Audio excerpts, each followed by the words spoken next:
Hi, friends. Mr. Rogers here, and we are going to be talking about Punnett squares. And I'm going to start really basic, make sure we go through some of the basic things that we need to know, and then we will continue to add a little bit more, and a little bit more, and a little bit more.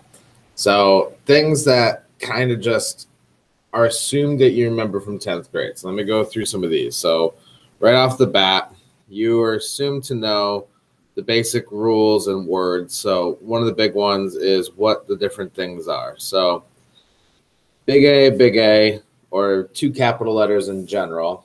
Okay. This is homozygous. And for our case here, it is dominant. So sometimes we'll just say it's homozygous and you have to assume it's dominant based on the story problem, or you can figure it out by just looking at the letters, or they'll just say homozygous dominance. Little a, same idea, it's homozygous. And it's recessive. And then big A, little a is the unique one, and it is heterozygous. So what these are referring to is referring to a gene, is referring to a trait that's inside your DNA. And what is going on with this trait, with whatever organism it is, you always have two of them. Based on sexual reproduction, you have one from your mom, one from your dad. So one of these is from the mom, one of these is from the dad. And so we can actually split that up into Punnett squares. And Punnett squares are a representation of meiosis. They're a representation of how you split up genes from a diploid, when they're both genes are together, to a haploid situation, and what would happen if they joined with another haploid from a different organism to create a new offspring. And not only is Punnett square referring to meiosis, it's referring to a model of potential. And so these are all probabilities. So there's always it's always a percentage. It's always a chance that this is going to happen. Obviously, you could have a 100% chance. You could have 25% chance, 50. You're going to find out it's always in the fours, because there's usually four boxes for this simple question. So it's 25, 50, 75, 0, 100, that type of thing. Cool. So we got this. When I draw a Punnett square, if I actually want to draw a real one, I can draw out the lines. Kind of looks like an unfinished window drawing here. If I told you that a guy, a male, big A, was crossed with a female, little a, how I would set up this Punnett square is I would split up the first ones, the two traits, into the two spots. The guy always goes up top. So that, I mean, it's not really like a sexist thing. It's just kind of like keeping everything in order type thing. And so A, little a down there. And then you drag them across and put them where they need to be and fill in the spots. So big A, little a. Big A, little a. Big A, little a. Big A, little a. From there, we're going to need to find other things. And depending on the question, they're going to ask you different scenarios. These scenarios realistically come down to two things. They come down to genotype, which refers to the genetics, and phenotype, which refers to the physical manifestation of the trait. So I'm just going to write physical trait because I don't want to write manifestation. So, for example, if big A represented brown hair and little a represented blonde hair, this guy right here, this offspring, its genotype is big A, little a. All of them are big A, little a, so it's 100% big A, little a. The phenotype is a physical trait, so it's actually what it's going to look like. It's going to be 100% brown hair. Now, why it's brown hair is the big A in simple genetics, the big dominant letter always wins if it's paired with a smaller letter. So big A, little a, the big A trait is going to win. If I go back over here, the only time you're ever going to get the little a trait or the recessive trait is if you have two of them. Okay?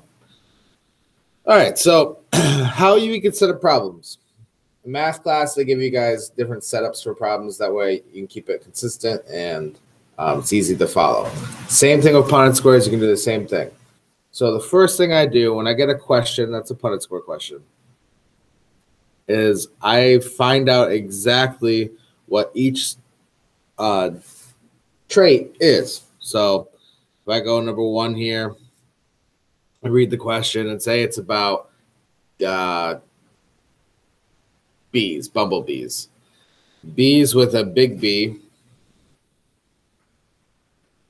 Big B equals that they bumble. This is made up, obviously. Little b equals that they don't bumble. Now, I right away, I compare it to math class, but if you ever take a physics, a lot like physics. In physics, we write everything out so we can keep everything straight.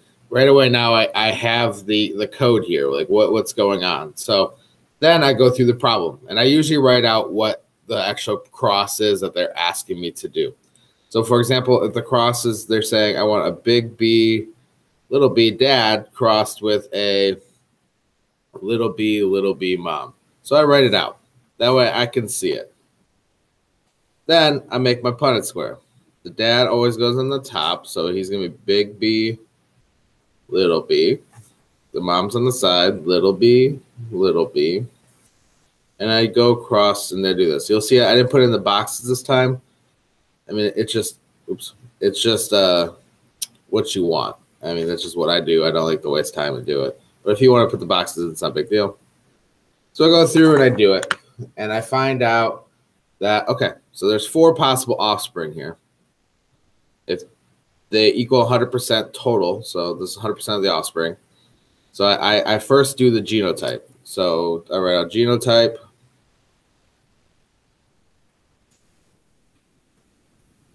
%of them are big B,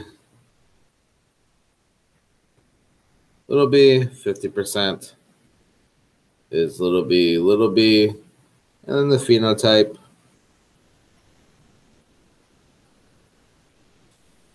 is going to be 50% big B, little b, which means they have a bumble and a don't bumble. So that means that they bumble.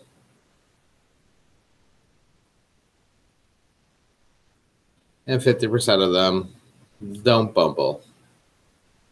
Okay, this question is an example of simple Mendelian genetics. I'm going to have you guys do a couple simple Mendelian genetics today. This is a good example of one, okay? And this is how you kind of answer the questions.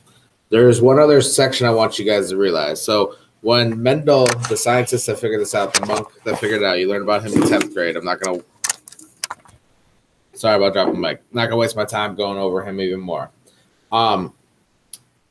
When he was doing this, he was using peas, and he kept reproducing. So let me teach you about the generation code.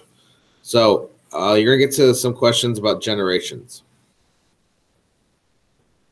Generation code always goes the P families first. P1, that is parental.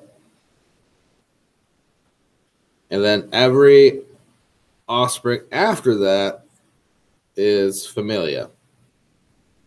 So we mark it like it's the first generation's F1, second, F2, F3, F4. So if I say there's a parent generation that is big A crossed with little a, I do the genetics. I find out, okay, everyone's going to be big A, little a, right? Cool. Some questions are going to ask you, okay, the parents are big A, little a. What's F2 going to look like? And you're going to do this, and you're going to be like, okay, is that what F2 looks like? But not quite, because that's F1. I just made the F1 generation. And this only really works in plants, by the way. It gets awkward in animals and humans. And I'll tell you why in a second. Sorry, my pen's dying. So this is F1. To get the F2, I have to take the offspring and make them reproduce with each other. That's why it's only usually in plants. So you take the big A, little a, and you cross with another big A, little a, because that's what they all are. And you go through and you find out that, wow,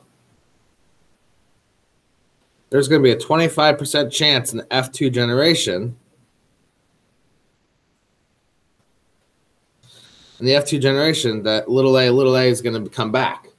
And we see that a lot, and you hear that a lot in public or in popular culture, like, oh, Billy looks like his grandpa had skipped a generation. Well, grandpa might have been this little a, I guess his grandma. Grandma might have been little a, and then Susie, the grandchild, could be little a, eventually, again. So that's simple genetics. I want you guys to do the sheet. There's also some basic percentages and stuff like that. It shouldn't be too hard. If you need any help, let me know, and we'll keep going from there. Today's just simple. Next week, we're going to start going to the more advanced stuff. All right, guys. Good luck. Have fun.